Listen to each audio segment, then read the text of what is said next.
안녕하세요. 저는 저를 힘들게 하는 시모와 남편에게 모든 것을 그대로 돌려주고 온 30대 후반 여성입니다. 남자 하나 잘못 만나 제 인생 날아갈 뻔했던 일을 겪고 나니 사연글을 쓰지 않을 수가 없었네요. 제 직업은 은행원입니다. 저는 어릴 때 항상 부족하게 컸어요. 그래서 돈 관리가 얼마나 중요한지 잘 알고 있었어요. 제가 은행원이 된 건 힘든 집안에 도움이 되기를 바라는 마음에서였습니다. 그렇게 은행에 취직하고 2년 뒤부터는 친정 집안 돈 관리는 제가 도맡아 했습니다. 돈을 움켜쥐고 있는 게 아니라 돈을 굴려 돈을 만들었죠. 좋은 상품과 재테크 방법을 빠르게 접할 수 있었기에 가능한 일이었습니다.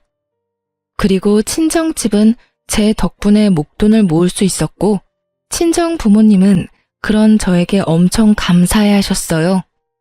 부모님이 여기저기 말씀을 많이 하고 다니셔서인지 20대 후반부터는 주변에서 선자리가 엄청 들어왔습니다. 그러나 저는 자연스럽게 만나는 연애 결혼을 원했어요. 그런데 아버지의 성화에 못 이겨 선을 보게 됐는데 그 사람이 제 남편이었습니다. 아버지가 그렇게 해보라고 한 이유가 있었는데요. 바로 시부 될 분이 아버지와 건너 아는 분이었는데 동네에서 아는 사람은 다 아는 알부자였기 때문이었어요. 그분이 직접 한 다리 건너 친정 아버지에게 연락을 해온 거라 아버지는 한번 해보라며 난리셨어요. 아버지들이란 다 그렇잖아요. 딸 좋은 거 해주고 싶고 도움되고 싶어 하고. 그런 좋은 마음으로 저를 위해 선자리를 잡아줬어요. 한 번만 만나겠다고 했는데 생각보다 저랑 취향도 비슷하고 대화가 잘 통했어요. 그렇지만 그 사람에게도 딱 하나 단점이 있었는데요. 바로 돈 쓰는 걸 너무 좋아한다는 거예요. 그래도 그걸 크게 신경 쓰지 않았던 건 그 정도는 제가 잡아둘 수 있을 것 같았거든요. 그리고 시부도 그런 문제 때문에 저를 마음에 들어한 모양이고요. 그렇게 남편과 1년 넘게 만나다가 시부가 더 만날 거면 결혼을 하라고 하셨어요. 남편의 과소비가 걱정이었지만 그 부분에 대해 남편과 결혼 전 충분하게 이야기를 나누었어요. 남편의 경제권과 제 경제권을 합해서 제가 관리를 하겠다고 말하고 남편에게는 용돈을 받아서 쓰라고 단도직입적으로 이야기했습니다. 저희의 미래를 위해 그리고 시부의 의견이라고 말이죠. 그랬더니 남편도 처음에는 조금 꺼려하는 것 같더니 알겠다고 하더군요. 그렇게 저희는 결혼에 꼴이 나게 되었습니다. 그런데 저희 시모는 저를 탐탁치 않게 생각했습니다. 시부가 저에게 잘해준다는 것도 그 이유 중에 하나였지만 남편의 경제권을 제가 가지고 있다는 사실이 견딜 수 없으신 것 같았어요. 제가 시모 곳간을 탐내는 그런 며느리로 보였던 것 같더라고요. 저는 그런 시모의 불안을 해소시켜드리기 위해 2주에 한 번씩 꼬박꼬박 시댁에 남편을 데리고 갔고 남편 이름으로 시댁의 용돈도 두둑히 드렸습니다. 뭘 하더라도 제 이름으로 하게 되면 남편 돈으로 생색내는 며느리라며 타박을 주곤 했거든요. 솔직히 해주고 욕 얻어먹는 건 싫었기에 남편 돈으로 남편 이름으로 해드렸더니 이번에는 다 아들 돈으로 해결하고 너는 돈도 안 쓰냐며 타박을 하더군요. 시모는 그런 사람이었습니다. 그러나 시모와는 달리 시부는 결혼 후에도 저의 든든한 지지자가 되어주셨어요. 특히 재산과 관련된 이야기들은 거의 저와 상담하셨어요. 특히 재테크에 관심이 있으셔서 저도 괜찮은 상품을 소개하고 지인을 알려드리기도 했어요. 결혼 2년쯤에는 시댁 재산도 거의 파악할 수 있었고 시부가 제게 맡긴 재산도 제법 됐어요. 그런데 남편은 정말로 시부와 정반대였어요. 돈 쓰는 걸 그렇게 좋아하는 사람은 처음이었어요. 손에 돈만 들어오면 순식간에 사라지는데 용돈도 한 달에 4번씩 나누어 주지 않으면 못 버틸 정도였죠. 저는 그런 남편을 꼭 쥐고 살았어요. 그렇지 않았다면 순식간에 모아둔 재산을 탕진했을지도 모르죠. 그런데 결혼하고 5년 차쯤 되었을 때 남편이 남편 월급으로 모아놓은 적금 1,500만 원을 저 몰래 깨서 가져갔더군요. 아무리 제가 경제권을 맡고 있어도 제 이름으로 모든 걸 관리할 수는 없었고 불투명하게 남편 월급을 쓸 수도 없으니 남편에게는 돈 쓰는 내역을 모두 공개했거든요. 그런데 그 돈이 몽땅 사라진 거였어요. 3개의 적금 통장 중 하나였지만 그래도 금액이 적은 게 아니었죠. 여보, 적금 깼어? 무슨 일 있는 거야? 갑자기 1,500을 가져가. 그냥 좀 쓸 데가 있었어. 어디다 썼는데? 혹시 차 사고라도 났어? 그런 거 아니야. 피곤하니까 먼저 잘게. 어디다 썼는지 알기라도 하면 마음이 좀 개운해질 텐데 남편은 어디다 썼는지도 알려주지 않았어요. 결국 남편과의 실랑이는 그 주 주말에 있던 시댁 모임에서까지 이어졌습니다. 저는 남편에게 틈이 날 때마다 어디에 그 돈을 썼는지를 계속 추궁했고 남편은 귀찮은 얼굴로 제 말에 짜증만 내고 있었어요. 그리고 시모에게 그 모습을 들켜버렸죠. 시모는 제게 한마디 하더군요. 예, 너는 무슨 애를 그렇게 잡아? 도대체 뭐 때문에 그렇게 남편을 귀찮게 하는 거니? 어머님, 그게 아니라 이 사람이 저 몰래 적금 통장을 깼는데 도대체 그 돈을 어디다 썼는지 알려주지를 않아서요. 제가 뭘 알아야 다음부터 대비를 할 수 있고 제 마음도 좀 편할 텐데 도무지 얘기를 안 해줘요. 남자가 쓸 데가 있었겠지. 도대체 그런 걸로 왜 사람을 귀찮게 하는 거니? 그래서 거지근성이라는 게 참 그래. 네가 없는 집에서 살아서 돈 쓰는 법을 몰라서 그런 건 알겠지만 돈도 써볼 줄 알아야 쓰는 거야. 이런 식으로 돈 쓰는 거 간섭하고 그럴 거면 너 그냥 이혼해. 왜 그렇게 안 맞는 사람이랑 같이 살고 있니? 어머님, 그런 말이 아니잖아요. 저는 1,500만 원이나 되는 돈을 어디다 썼는지 궁금할 뿐이라고요. 1,500이라는 액수를 듣자마자 시모가 살짝 멈칫하더군요. 당연하죠. 그 돈은 작은 금액이 아니었으니까요. 몇십만 원, 아니 차라리 몇백만 원이었다면 제가 이렇게까지 남편을 추궁할 일도 없었을 거예요. 그런데 거의 1,500이라는 돈인데 그 돈이 어디 갔는지조차 모른다는 건 말이 안 되잖아요. 남편이 뭔가를 샀으면 집안에 물건을 산 흔적이라도 있을 텐데 그런 것조차 없었으니까요. 금액이 좀 크기로써니 그게 그렇게 남편을 잡을 일이야? 우리 아들이 애도 아닌데 쓸 때 썼겠지. 남들 앞에서 이게 다 뭐 하는 짓이니? 꼴보기 사납게. 돈돈거리다가 나중에 고생하는 건 너야. 그 정도는 남편 일탈이라 생각하고 넘어가. 시모는 자기 아들을 잘 모르더군요. 돈 있으면 무작정 써버리는 그 남편의 습관조차 모르고 있는 것 같았어요. 하긴 모든 건 시부가 관리를 했으니 여태까지 남편이 자기 월급으로 무엇을 하든지 어머님은 상관하지 않았던 것 같아요. 게다가 시모가 빌려준 돈은 갚지 않아도 어차피 아들이니 언젠간 갚을 거라는 생각을 했던 것 같습니다. 저는 시모에게 남편의 상태에 대해 정확히 알려야겠다는 생각을 했습니다. 3달 뒤 저는 좋은 기회를 잡을 수 있었습니다. 저희 결혼할 때 시모가 남편에게 빌려준 돈이 있었어요. 무려 3,000만 원이라는 돈이었는데 그건 시부도 모르는 돈이었어요. 제가 남편 월급으로 돈을 모은 이유도 나중에 시모가 그 돈을 달라고 하면 주기 위해서 모은 거였어요. 남편은 그 돈 갚지 않아도 된다고 했지만 또 모르잖아요. 그런데 시모가 돈을 돌려달라고 하더군요. 저는 잘 됐다 싶었어요. 그래서 남편에게 말했죠. 얼마 전에 어머님이 당신한테 빌려준 돈 갚으라고 전화 오시지 않았어? 나한테는 연락 오셨던데. 맞아. 3,000만 원 갚으라고 하시네. 당신한테도 전화 오셨어? 내가 당신 월급 관리하는 거 아시니까. 어떻게? 저번에 깬 적금 1,500은 아직 있어? 그거 빼고 1,500만 줄까? 그거 다 쓴 지가 언젠데. 그걸 어디다 썼는지는 나한테 알려주지는 않았잖아. 하긴 내 돈도 아니고 당신 돈인데 어디다 썼든 알 게 뭐야. 그럼 3천만 원 당신한테 줄 테니까 당신이 어머님한테 드려. 웬일로 나한테 시켜? 어머님이랑 그 1,500 때문에 당신이랑 헤어지라는 말까지 들었는데 내가 그걸 또 내 손으로 들여봐. 이번에는 또 무슨 소리를 들을지 모르잖아. 그랬지? 알았어. 그럼 내가 드릴게. 돈은?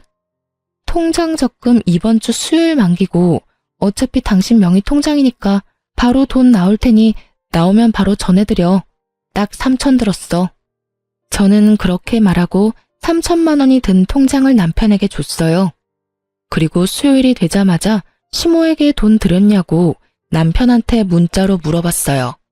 그랬더니 돈을 드렸다며 문자를 보냈더라고요. 그리고 기다렸어요. 금요일 아침부터 시모가 연락이 왔어요. 예, 너는 빌려간 3천만 원 수요일에 준다고 하더니 왜 아직까지 연락이 없어?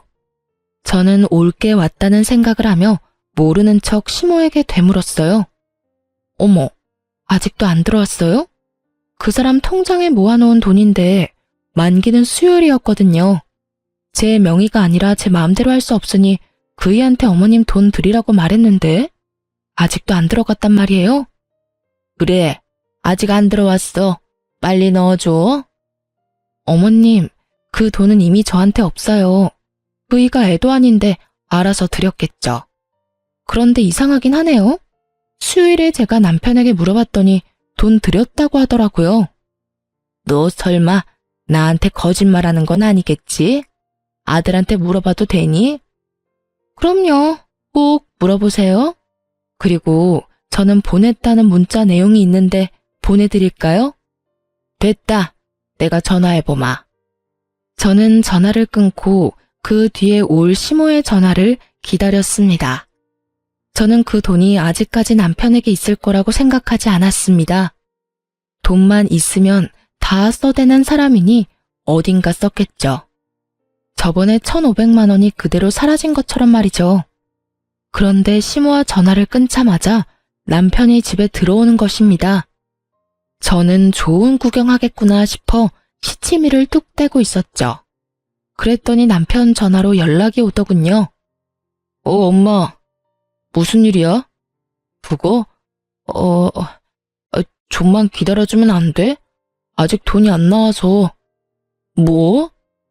그렇게 말하면서 남편이 제 눈치를 보더군요. 저는 왜 그러냐는 눈빛으로 남편을 바라보았습니다. 남편이 한숨을 푹 내쉬더니 말하더군요. 혹시 오늘 엄마 전화 받았어? 전화 받았어. 나한테 돈 내놓으라고 하시길래 당신한테 말씀하라고 얘기했어. 왜 돈이 안 들어왔대? 당신 돈 드렸다고 했잖아. 그게 혹시 적금 해놓은 거 더 있어? 그런 게 어딨어?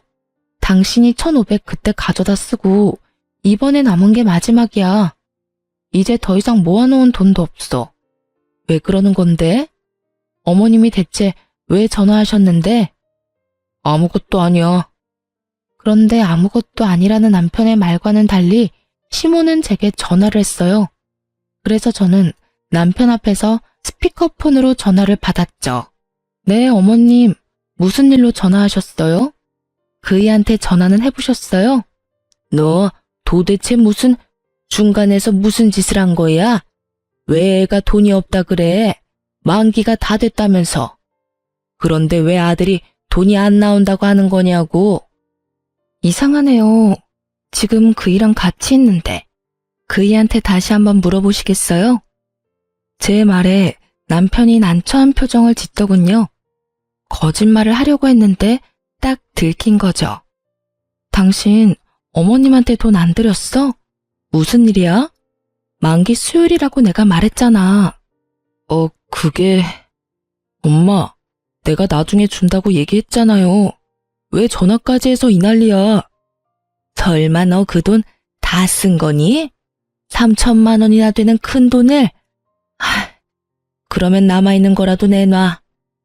남편이 잠시 망설이더니 좀만 기다려줘 라고 말하더군요. 야, 너 진짜로 다 쓴 거야? 너 도대체 뭐 하고 다니는 건데? 너 그게 어떤 돈인 줄 알고 쓴 거야? 그냥 준 거라고 생각하면 되잖아. 결혼할 때 부모님이 도와주는 집도 많은데 그런 거라고 생각해. 왜 그걸 악착같이 다 받으려고 해? 너 그걸 지금 말이라고 하니? 우리가 너 결혼할 때 준 게 얼마나 많은데. 지금 너희 살고 있는 집도 너희 아버지 명의로 된 아파트잖아. 결혼할 때 돈 없이 결혼한 주제에 엄마한테 빌려간 돈까지 지금 네가 다 써버렸다. 이 말이니? 결국 남편과 시모는 서로 탓을 하며 싸우기 시작했고, 남편은 배째라는 식으로 담담하게 시모의 말에 별거 아니라는 듯 말하더군요. 결국 자신의 잔소리가 아들에게 통하지 않았다는 것을 안 시모가 먼저 전화를 끊었습니다. 당신은 도대체 그 돈 다 어디다 쓴 거야? 저번에는 그냥 넘어갔지만 이번에는 그냥 못 넘어가. 나한테 이야기 안 해주면 나 이번 일 아버님한테 말할 거야. 아버지한테는 얘기하지 마. 내가 곧 다 설명할게. 나도 그냥 막 쓴 거 아니야. 당신한테 충분히 설명할 수 있으니까 몇 개월만 기다려줘. 몇 달만 지나면 말할 수 없는 일도 말할 수 있게 되나요? 그렇지만 말을 해준다니 기다려보기로 했습니다. 하긴 그 사람 말대로 그 돈이 제 돈인가요? 본인 돈이지. 잠시 동안의 평화가 지속되었습니다. 그러나 그것도 몇 달 가지 않더군요. 시부가 그 사건에 대해 알게 되었거든요.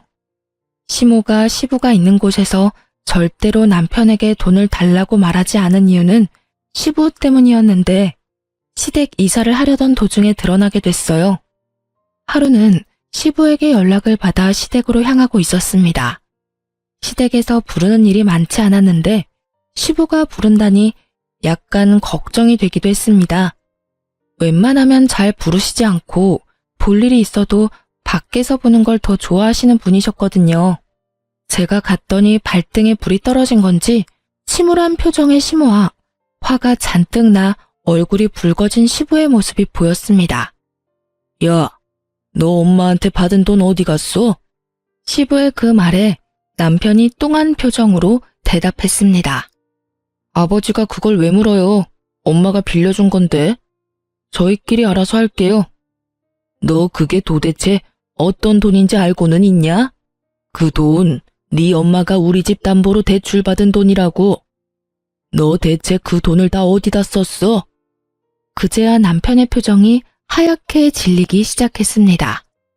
시모의 얼굴이 하얗게 질린 것도 그제야 이해가 갔죠. 아버지, 그게 있잖아요. 사실 그 돈은, 제가 다 썼어요. 남편의 이실직고에 시부의 얼굴이 새빨개지더니 갑작스레 시부가 뒤로 넘어가 버렸습니다. 그리고 그 순간부터는 아수라장이었어요. 구급차에 시부가 실려가고 입원을 하고서야 시부가 뇌졸중이 왔다는 것을 알게 됐어요. 평소 고혈압이 있으셨는데 그날따라 남편 일 때문에 약도 못 드시고 화가 나서 남편을 추궁하다가 혈압이 갑자기 오른 것 같다고요. 그런 일이 있으니 남편은 고개도 들지 못하고 있었습니다. 그렇지만 이 와중에 시모는 남편이 아닌 저의 탓을 하더군요. 네가 문제야. 네가 중간에서 잘 해결했으면 이런 일이 없었지 않니? 매번 항상 똑 부러지는 척은 혼자서 다 하더니 이런 일은 왜 똑 부러지게 해결을 못해서 이 난리를 만들어? 어머님, 저번에 이 사람이 1,500만 원 다 써버렸을 때 저한테 뭐라고 그러셨어요? 남편도 못 믿으면서 무슨 결혼 생활을 하냐고. 그렇게 살 거면 이혼하라고 하셨잖아요.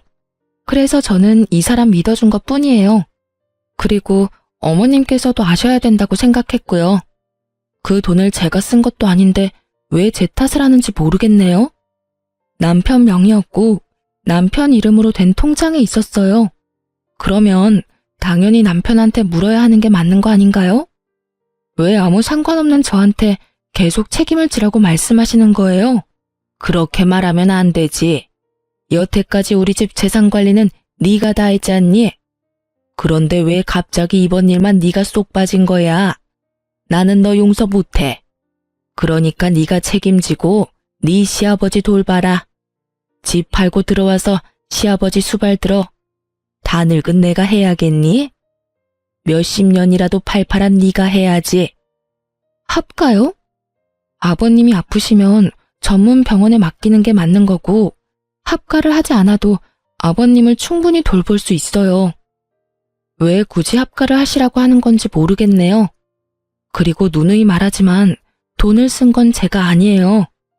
어머님이 저한테 뭘 원하는지는 모르겠는데 그런 걸 원하시기 전에 아들하고 이야기를 더 해보세요. 그 1,500, 3,000 어디다 썼는지요. 남편이 그 돈 몰래 안 썼으면 아버님 쓰러질 일이 있었겠어요? 그리고 당신이 이야기해봐. 왜 당신이 저지른 일 때문에 내가 이렇게 스트레스를 받아야 해? 나는 이런 식으로 합가하는 건 원하지 않아.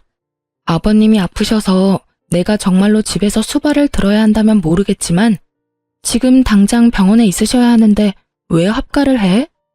우리 집에서도 충분히 가능한 일인데. 당신 진짜 너무 뻔뻔한 거 아니야?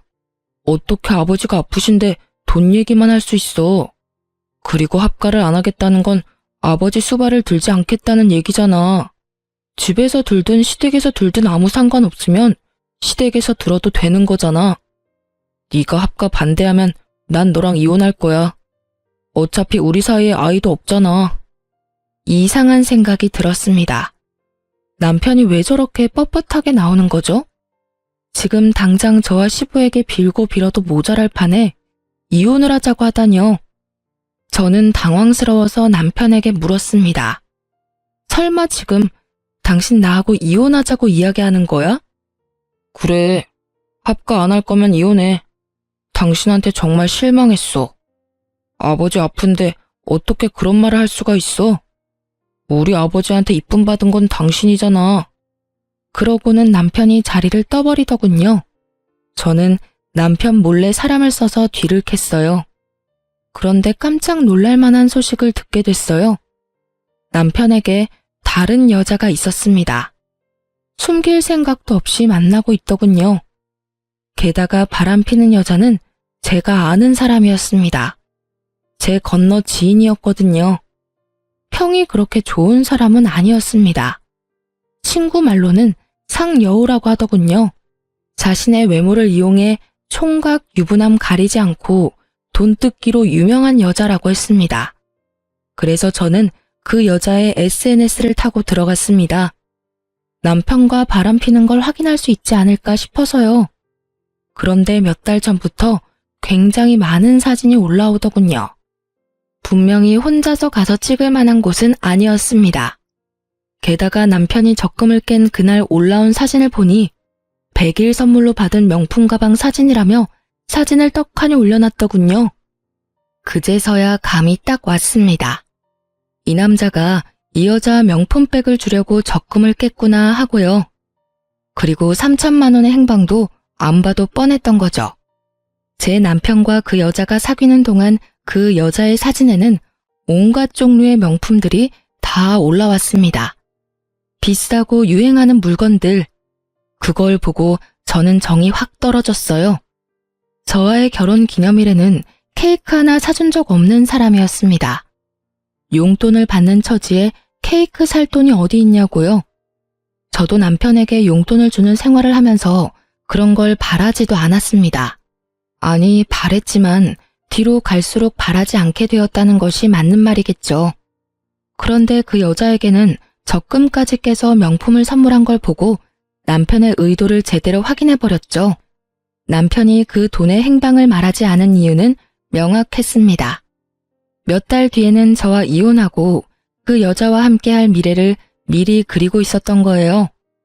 거기까지 생각이 미치니 남편과의 결혼을 유지해야 할 어떤 이유도 없었습니다. 저는 남편과의 이혼을 마음속으로 이미 결정했습니다.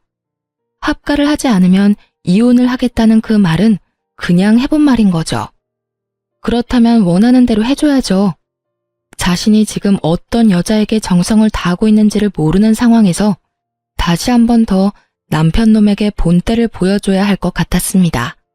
저는 남편을 불렀습니다. 합가 안 하면 이혼하겠다는 당신 생각 변함없어? 변함없어. 난 당신이 합가 안 하면 당신이랑 헤어질 생각이야. 아버지 병간호 안 하는 며느리는 필요 없다고 생각해. 분명히 말하겠는데 나는 병간호 하지 않겠다고 말한 적 없어. 아버님을 모시더라도 그건 우리 집에서도 할 수 있다는 말이었고, 그런데 당신이 지금 앞뒤 다 잘라먹고 무조건 합가 안 하면 이혼하겠다고 하고 있잖아. 그만하자. 이렇게 말 돌리는 거 나 다 알아. 제 말에 남편 놈이 흠칫하더군요. 당신이 왜 이혼하자고 하는지 다 안다고. 당신 바람 피고 있잖아. 나 몰래. 그래놓고 정말 웃기다. 아버님 핑계 대면서 이혼하자고 하는 거야? 차라리 솔직하게 말하지 그랬어. 다른 여자랑 같이 있고 싶으니까 이혼하자고. 무슨 말이야? 내가 무슨 바람을 피워? 바람 안 핀 걸로 하고 싶니? 그러면 그렇게 해. 어머님한테는 말하지 않을게. 그렇지만 나는 내가 유책 배우자로 이혼할 생각은 전혀 없어. 변호사 사서 소송할 거고 당신이 나를 이용하도록 놔두지는 않을 거야. 어머님한테 말하는 건 당신한테 맡길게. 그리고 제 말을 듣던 남편은 웬 떡이냐 싶은 표정으로 웃고 있더군요. 하긴 쉽게 이혼해주는 것 같아서 기분이 좋았겠죠. 하지만 저는 쉽게 이혼해줄 생각은 전혀 없었습니다. 그리고 이혼 소식을 시모가 들었는지 저에게 전화가 왔더군요. 너 이러는 거 아니다. 네 시아버지 아파서 누워 계시는데 어떻게 지금 이 상황에 이혼을 이야기하니? 너 설마 아버지 수발 들기 싫어서 이혼하자고 하는 거니? 그런 거 아니고 이혼은 그 사람이 먼저 이야기를 했고 저는 합가를 들지 않아도 아버님 수발을 들겠다고 분명히 말했어요. 그거를 받아들이지 않은 건 남편이고요. 그러니까 하고 싶은 말이 있으시면 아드님한테 하세요. 이 모든 게 남편 계획이니까요. 너 이렇게 헤어진다고 해서 너 혼자 잘 먹고 잘 살 수 있을 거라고 생각했어? 주변에서 너 시아버지 수발 들기 싫어서 이혼한 거라고 소문 다 나면 좋은데 시집이라도 갈 수 있을 것 같아? 네가 우리 아들만큼 괜찮은 남자를 어디 가서 만나니? 그러니까요. 늙어서 혼자 죽어도 상관없으니까 어머님 아드님 같은 분하고는 같이 살기 싫어요. 그리고 아들한테 무슨 소리를 들었는지 모르겠지만 제 남편이 먼저 바람나서 저한테 이혼하자고 한 거거든요. 좋으시겠어요. 여우 같은 며느리 맞이하게 되셔서. 저는 그렇게 이야기하고 전화를 뚝 끊었습니다. 그리고 남편 놈 이름으로 시모에게 하던 모든 걸 끊어버렸어요. 2주에 한 번씩 남편을 데리고 시댁에 가는 것도, 남편 이름으로 용돈을 주던 것도 끊어버렸죠. 그리고 남편에게 시모에게 연락하라는 잔소리도 더 이상 하지 않게 되었죠. 그렇게 되니 당황한 건 제가 아니라 시모였던 것 같아요. 남편은 정이 없고 본인 부모에게도 애정을 그리 갖지 않는 사람이었어요. 그 사람에게는 돈만 중요할 뿐이지 부모는 그 뒤 이야기였거든요. 그런 남편 멱살 잡아가며 시모에게 효를 다하도록 만든 건 저였죠. 그런데 한순간에 다 사라졌으니 시모 입장에서는 아들이 갑자기 변해버렸다는 생각밖에 들지 않았을 거예요. 그리고 저는 이혼 소송을 하면서 상대방 여성에게 상간녀 위자료 소송까지 했습니다. 아시잖아요. 상간녀 소송하면 남자 쪽에서 다 내주는 거. 결국은 남편도 그렇게 한 것 같더라고요. 그 여자에게 빠져서 시모에게 주던 돈도 그 여자한테 주고 시모에게 매주 가던 것도 그 여자에게 가고 제가 모아뒀던 돈으로 그 여자에게 차까지 선물했더군요. 그것을 알게 된 것은 그 여자의 SNS에서였습니다. 제가 이혼을 선언하고 난 뒤부터 그 여자 SNS에는 남편에게 받은 선물들로 가득 차더군요. 그리고 남편 놈의 얼굴도 같이 찍혀 나오기 시작했죠. 아주 당당하고 자신감 있는 상간녀의 행보였습니다. 제가 할 복수는 간단했습니다. 저는 이혼 판결 떨어지기 직전에 제가 담당하고 있던 시부의 재산 관리에 대해 남편에게 알려줬습니다. 특히 시부가 특별히 관리하던 부동산 같은 경우에도 남편에게 다 알려줬어요. 모든 것이 시부 명의로 되어 있는 재산들이 있기 때문에 저는 이혼 전 남편에게 모든 것을 돌려준다는 명목하에 시부 재산과 관련된 것도 남편에게 다 알려준 거였어요. 제가 남편에게 그 목록을 알려주었을 때 남편은 눈이 확 커지더군요. 이게 다 뭐야? 이거 아버님이 나한테 관리하라고 했던 재산 목록들이야. 아버님 명의로 되어 있으니까 내가 가지고 있어봤자 아무 소용없고 어차피 당신과 나 이혼할 건데 이런 거 가지고 있다가 이혼할 때 또 무슨 소리 들을지 모르니 깨끗하게 다 당신한테 돌려주는 거야. 원래라면 아버님한테 돌려드려야 하는데 아버님 상태가 지금 좋지 않으시잖아. 그러니까 당신이 책임지고 관리하고 어머님한테도 말씀드려. 난 당신과 이혼하면 이 일에서 완전히 손 뗄 테니까. 남편의 눈동자가 욕심으로 번들거리는 것이 보였습니다. 그리고 이혼하고 한 달 뒤 시모에게 연락이 왔더라고요. 야, 너 도대체 뭐 하는 년이야? 감히 우리 집 재산을 탐내? 돈 다 어디다 빼돌렸어? 악에 가득 받쳐 화를 내는 시모의 목소리에 저는 태연히 말했습니다. 도대체 무슨 돈을 말씀하시는 거예요? 재산이라니. 저는 아는 바가 전혀 없습니다. 네가 모르는 게 어디 있어? 우리 남편이 너한테 재산을 다 맡겼는데 그 재산들이 지금 하나도 없잖아. 지금 통장에 땡전 한 푼이 없어. 네가 다 가져간 거지? 제가 관리하던 건 남편에게 모두 다 줬어요. 제가 가지고 있을 필요가 없으니까요. 이미 남남인데 제가 가지고 있으면 그거야말로 범죄죠.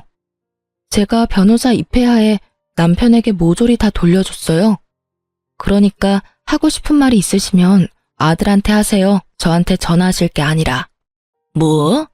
너 설마 진짜로 우리 아들한테 그 돈을 다 줬니? 네. 아버님 그렇게 되고 후견인이 남편밖에 없잖아요. 그래서 준 거예요. 네가 지금 정신 나간 짓을 했어. 너 지금 집이 어떻게 돌아가는지 아니? 부동산에 적금에 병원비까지 탈탈 털렸어. 그리고 나랑 남편이 내는 보험까지 다 해지하고 해지 환급금까지 아들이 다 가져갔더라. 너 어떻게 이럴 수가 있어? 네가 그걸 우리 아들한테 주지 말고 나한테 줬어야지. 왜 그걸 아들한테 줬냔 말이야? 이상하네요. 어머님이 저번에 그러셨잖아요. 아들이 애도 아니고 뭐가 그렇게 못 믿겠냐고요. 그래서 돌려드린 것 뿐이에요. 그리고 어머님한테 돌려드릴 수도 없는 노릇이었어요. 저랑 그 사람 이혼한다고 어머님이 저한테 얼마나 화를 많이 내셨어요? 제가 어머님하고 이야기를 하고 싶었겠어요? 너 설마 우리한테 엿먹이려고 지금 이런 짓 하는 거니? 너 우리 돈 다 털리라고 아들한테 돈 쥐어준 거야? 어머님, 아들을 좀 믿으세요. 항상 저한테 하시던 말씀이었잖아요. 아드님이 뭐 별다른 짓 했겠어요? 알아서 잘 썼겠죠. 필요한 곳에. 지금 그게 아니니까 너한테 하는 말이잖아. 내가 아픈 남편 수발드는 와중에 지금 이런 일까지 당해서 정신이 없어. 병원비를 내려니 통장에 땡전 한 푼도 없고 왜 그 돈을 아들한테 준 거야? 아, 내가 못 살아. 그 새끼가 돈을 얼마나 펑펑 쓰는지 네가 잘 아는데 왜 그걸 줬단 말이야. 아이고, 내 돈. 아이고, 내 돈. 그걸 저한테 말씀하셔도 저와는 상관없는 일이에요. 저는 제가 왜 이런 전화를 받아야 되는지도 모르겠고요. 제가 할 일도 끝났고 서로 간에 해결해야 될 문제도 다 끝났어요. 이혼 판결 나왔고 그리고 그 사람이 바람 펴서 이혼하는 바람에 유책 배우자 돼서 저한테 위자료도 지급해야 했죠. 다행히 아닐 수 없네요. 그래도 위자료는 제대로 들어왔거든요. 상간녀 위자료도 잘 들어왔더라고요. 전 남편이 대신 내줬나 봐요. 그 돈이 어디서 났는지는 잘 알겠네요. 여하튼 저는 할 얘기 없으니까 앞으로 저한테 전화하지 말아주세요. 전화를 끊으려는데 갑자기 울먹거리는 시모의 목소리가 들려왔습니다. 며느라가 미안하다. 내가 잘못 생각했어. 너랑 우리 아들이 헤어지는 게 맞다고 생각했는데 그게 아니었다. 그 상간녀는 우리 집에 들어와서는 안 돼. 그동안 네가 얼마나 고생했는지 내가 이제 알겠다. 이제 알았어. 네가 잘해준 것도 모르고 내가 그렇게 굴어서 정말 미안했다. 그러니까 제발 돌아오지 않을래? 우리 아들이 정신이 나갔나 봐. 그 여자한테 정신이 팔려서 부모를 내팽겨쳐두고 보살피지도 않고 있어. 게다가 집안에 있는 돈은 씨가 다 마를 정도야. 제발 부탁이다. 돌아오면 안 되겠니? 저는 그 말에 대꾸도 하지 않고 끊어버렸어요. 들려오는 소문에 의하면 시모는 그날 쓰러진 뒤로 병원 신세를 지고 있고 남편과 상간녀는 결혼식을 위해 열심히 돌아다니고 있다고 하더군요. 시부가 쓰러지든지 말든지 시모가 쓰러지든지 말든지 아무 상관없이 열심히 비싸고 좋은 거 구경하면서 돌아다녔더군요. 사업을 하는 시부가 쓰러져서 돈 벌어다 줄 사람도 없는데 돈을 그렇게 써대는 걸 보니 조만간 돈이 다 떨어질 것 같더라고요. 게다가 시모 성격도 보통이 아니잖아요. 남편이 결혼하겠다고 데려온 예비 며느리를 가만히 둘 성격은 아니었습니다. 그렇지만 이 모든 것들은 제가 신경 쓸 일이 아니었습니다.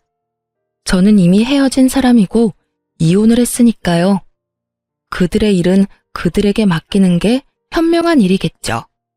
이렇게 저는 남편과 헤어지고 새로운 인생을 살게 되었습니다.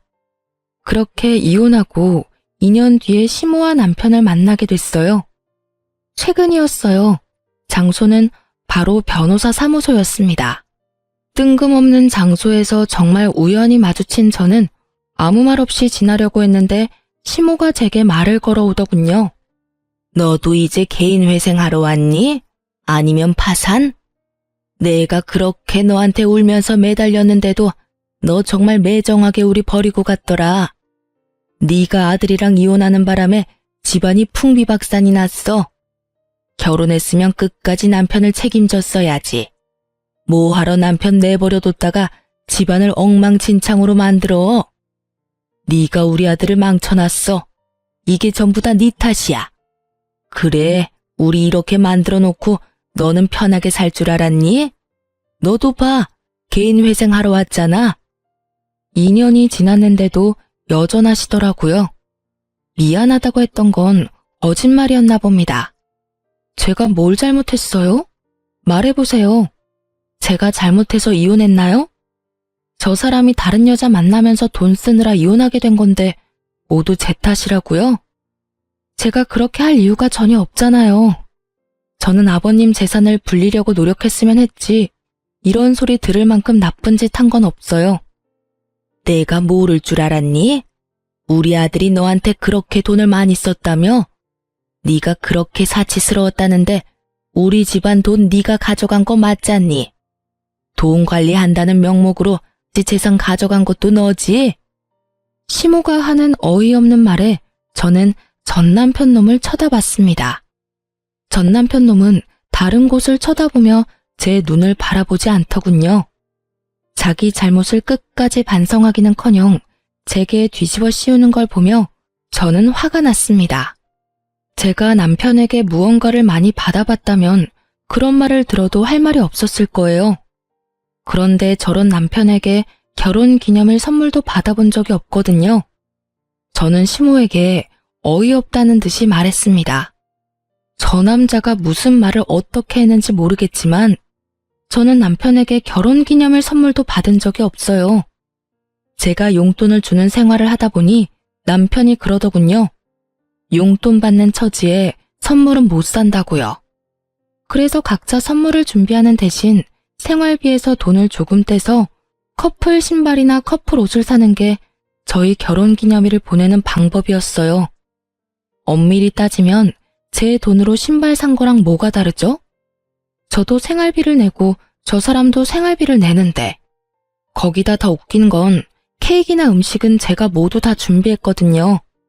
그리고 전 남편 월급이 어떻게 쓰였는지는 제가 정확하게 다 기록해 두었고 영수증도 다 모아놨기 때문에 보시면 알 거예요. 그거를 안 보시고 지금 여기 와서 저한테 이런 말 하시는 건 말이 안 되죠. 그리고 어머님은 제가 그 돈을 다 썼다고 생각하는데 어머님 예비 며느리가 그 돈을 다 쓴 거예요. 아니지. 지금은 예비 며느리가 아니라 며느리겠네요. 재혼했잖아요. 전 남편은 고개를 푹 숙이며 제 눈을 마주하지 못했고 시모의 얼굴은 사색이 되어 하얗게 질렸습니다. 그걸 보니 상간녀와 남편이 잘 되지 않았다는 걸 짐작할 수 있었습니다. 하긴 그렇게 돈을 좋아하는 여잔데 개인 회생이나 하는 남자와 만나고 있을 리 만무하죠. 저는 마지막으로 시모에게 팩트를 날렸습니다. 제가 전 남편과 처음으로 다투게 된 그 1,500만 원 사건, 그 1,500도 상간녀 가방 사는데 들어갔더라고요. 그 여자 SNS 확인해보니 그 적금 깬 날 1,000만 원 넘는 가방 자랑하려고 사진을 휘황찬란하게 올려놨더라고요. 전 남편이 어머님한테 돌려줘야 했던 3,000만 원도 그 여자한테 썼던 것 같던데 확인 안 해보셨나 보네요. 시모가 제 변명 아닌 변명을 듣고는 다 이해한다는 어조로 제게 비웃으며 말하더군요. 그래, 뭐든. 너도 지금 개인 회생하러 변호사 사무실 찾아왔는데 그런 너 붙잡고 이런 말 하는 것도 웃긴 일이지. 안 그러냐? 시모는 마지막까지 저의 자존심을 박박 긁으려는 듯 소리를 지르더군요. 그리고 그때 변호사 사무실에서 변호사가 나왔어요. 그리고 변호사가 저를 향해 여보라고 부르는 순간 그 공간이 싸늘하게 식었습니다. 여보, 서류 놔두고 간 거 있다고 해서 갖다 주러 왔어. 이거 맞지? 맞아. 고마워. 여기까지 오느라 고생했어. 조금 있다가 점심시간이니까 기다릴래? 같이 밥 먹으러 나가자. 제게 잠시만 기다려달라고 하던 남편이 대기하던 한 사람을 데리고 변호사 사무실로 먼저 들어갔어요. 저는 시모를 보며 웃었습니다. 저는 개인 회생하러 온 게 아니고 재혼한 남편 서류를 주러 왔어요. 무슨 착각을 하셨는지 모르겠지만 저는 개인 회생 파산과는 거리가 멀거든요. 알다시피 돈 관리는 철저하게 하니까요. 누구랑은 다르게요. 어쨌든 과거 이야기는 과거 이야기고 솔직히 말하면 저는 지금도 잘못 없다는 입장이에요. 여자한테 빠져서 저에게 이혼을 요구한 것도 남편이고 제가 시어머니에게 드리라고 했던 아버님의 재산을 다 탕진한 것도 남편이죠. 그리고 남편에게 그 어떤 선물도 받아본 적이 없는 것이 저예요. 무슨 탓이든 탓을 하고 싶으면 남편 상간녀한테 하세요. 얼마나 되는 돈을 탕진했든 그 여자가 다 가져간 거니까. 그렇게 말하고 뒤돌아 나가려던 제가 한마디 더 붙였어요. 아 참, 그리고 저희 남편 실력 좋거든요. 그러니까 상담 잘하고 가세요. 2년 만에 재산 탕진한 거 보니까 참 딱하기는 하네요. 하늘이 무너져도 솟아날 구멍은 있다니 이야기 잘하고 상담 잘 받고 가세요. 그렇게 이야기하고 조금 뒤 남편이 사무실에서 나오면서 제 손을 잡았습니다. 상담이 많이 밀려서 미안해. 식사는 뭘로 할래? 뱃속에 있는 우리 아이는 뭘 좋아할까? 아이가 좋아할 만한 것으로 먹을까? 지금 우리 아이는 한식이 너무 먹고 싶대. 우리 맛있는 한정식 먹으러 갈까? 그래, 우리 여왕님이랑 우리 공주님이 원하는 건 뭐든 들어줘야지. 다정다감한 남편 덕분에 의도치 않게 금술 좋은 부부 모습을 보여주었더니 절 쳐다보는 표정에 부러움과 시기가 가득하더군요. 게다가 전 남편과 사이에는 가지지 못했던 아이까지 가지고 있으니 시모의 얼굴에는 짜증이 한가득이었습니다. 그러나 부끄러워서였는지 얼굴이 뻘겋게 돼서는 나중에 다시 오겠다며 나가버리더군요. 도망가는 두 사람의 모습을 보니 참으로 웃겼습니다. 상간녀가 없는 걸 보니 두 사람은 이미 찢어진 것처럼 보였어요. 나중에 들어보니 전 남편이 개털된 걸 알고 상간녀가 애저녁에 손절했더군요. 결혼하겠다며 드레스며 예식장이며 다 돌아다녀 놓고는 원하는 걸 얻지 못하니 순식간에 헤어졌더라고요. 그렇지만 상간녀도 이번에는 그 일에 대한 대가를 확실히 받았더라고요. 제 말을 들었던 시모가 상간녀를 쫓아다니며 아들이 준 돈 다 내놓으라며 가는 곳곳마다 따라다니며 괴롭혔다고 하더라고요. 결국 버티다 못한 상간녀가 전 남편에게 받은 물건들 중에 몇 가지를 되돌려줬다고 하더군요. 하지만 이미 중고가 된 상품들이었고 다시 되파는 것도 손해를 보는 것이었기 때문에 잃어버린 돈만큼 돌려받지는 못했다고 해요. 전 남편과 시모는 남편 사무소 앞에서 한바탕 싸운 모양이었습니다.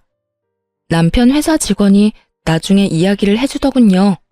시모가 전 남편에게 너 때문에 우리 집안 돈의 씨가 말랐다며 너 어떻게 책임질 거냐고 아주 난리가 났다고 하더랍니다.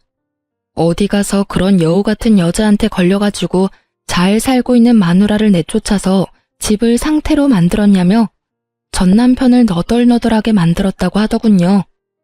그렇지만 전 남편도 참지만은 않았다고 해요. 이혼한다고 했을 때 좋아했던 건 엄마가 아니냐며 둘이서 또 그 앞에서 치고받고 싸우느라 한동안 통행에 방해가 됐을 정도라고 합니다. 그 이야기를 들으면서 둘 다 참 똑같은 사람이다 라는 생각을 했네요. 자기들이 뿌린 대로 거뒀을 뿐인데 둘 다 잘못했음에도 불구하고 서로 남탓만 하고 있으니까요. 저는 그런 사람들과 일찌감치 잘 헤어지고 새로운 남자와 잘 살고 있습니다. 재혼이라 좀 걱정스러웠지만 상대방도 재혼이라 조금은 덜 부담스러운 상황이었죠. 이제는 아이도 생기고 더 안정적이고 행복한 생활을 하고 있습니다. 솔직히 전 남편을 생각하면 아직도 짜증나고 부끄럽고 지워버리고 싶은 기억이라고 생각하고 있지만 그 일이 없었다면 제가 이렇게 빠져나올 일도 없었겠죠. 지금 저희 시댁 부모님들은 제게 항상 고마워하세요. 남편과 함께 시댁 친정 재산을 불려주려고 열심히 노력하고 있는 저에게 매번 고맙다며 감사 인사를 하시거든요. 그렇게 하지 않아도 된다고 했는데도 고마움을 표현해 주시는 부모님들을 보면 저도 더 열심히 도움이 되고 싶은 마음을 가지곤 합니다. 이런 게 바로 가는 정이 있으면 오는 정도 있다는 말이겠네요. 긴 글 읽어주셔서 감사합니다. 모두들 행복한 하루 되세요.